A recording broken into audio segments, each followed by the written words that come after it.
పట్నం నరేందర్ రెడ్డి గారు ఒక ప్రతిపక్ష పార్టీగా ప్రతిపక్ష నాయకుడిగా ఆ రైతులకు అండగా నిలిచే ప్రయత్నం చేసినాడు, రైతులకు ధైర్యాన్ని ఇచ్చే ప్రయత్నం చేసినాడు. ఆయనకు ఏ సంబంధం లేదు. కాంగ్రెస్ పార్టీ నాయకులు మాట్లాడుతుండ్రు, ఈ సంఘటన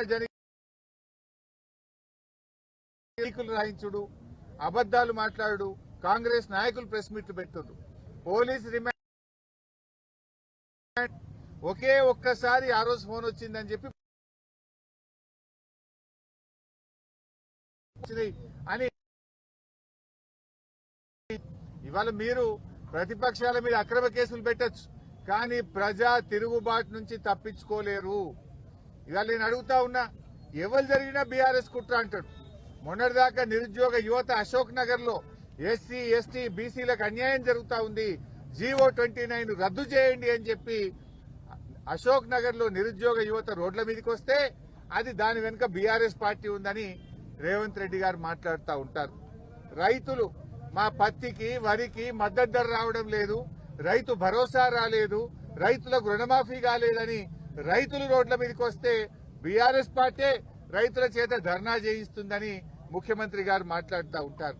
మా స్పెషల్ పోలీసులు, మాకు ఏ పోలీసింగ్ పద్ధతి కావాలి, మా సరెండర్ లీవులు మాకుండాలి, మమ్మల్ని ఇబ్బంది పెడుతున్నారని పోలీసులు రోడ్ల మీదకి వచ్చి ధర్నాలు చేస్తే దాని వెనుక బీఆర్ఎస్ పార్టీ కుట్ర ఉందని రేవంత్ రెడ్డి గారు మాట్లాడుతుంటారు.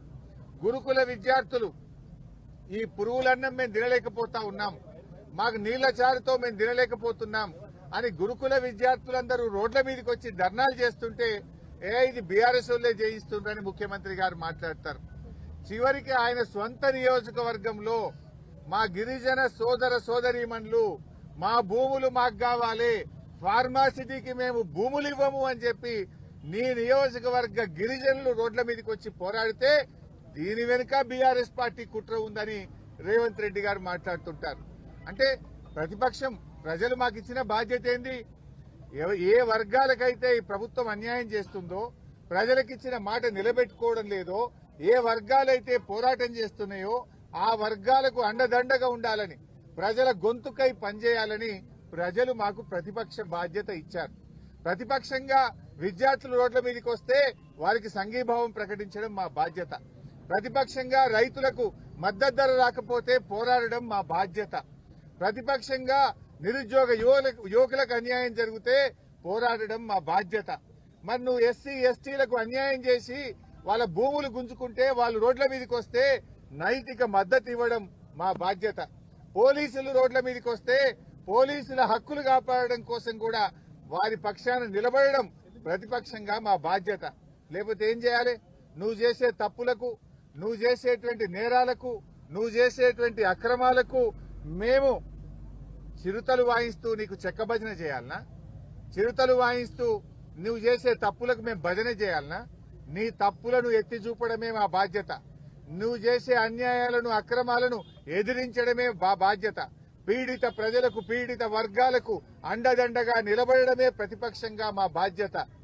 నువ్వు అనుకుంటున్నావేమో బీఆర్ఎస్ నాయకుల మీద కేసు పెట్టాని, మమ్మల్ని అక్రమంగా ఇరికించాలనుకుంటున్నావు. పెడితే పెట్టు. మాకు ఉద్యమాలు కొత్త కాదు, అరెస్టులు కొత్త కాదు, జైళ్లు కొత్త కాదు.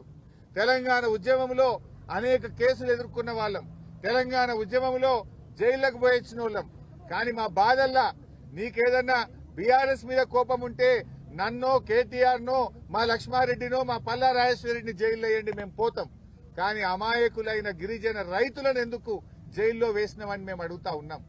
తక్షణమే ఆ గిరిజన రైతులను వెంటనే విడుదల చేయాలని చెప్పి బీఆర్ఎస్ పార్టీ పక్షాన్ని డిమాండ్ చేస్తా ఉన్నాం.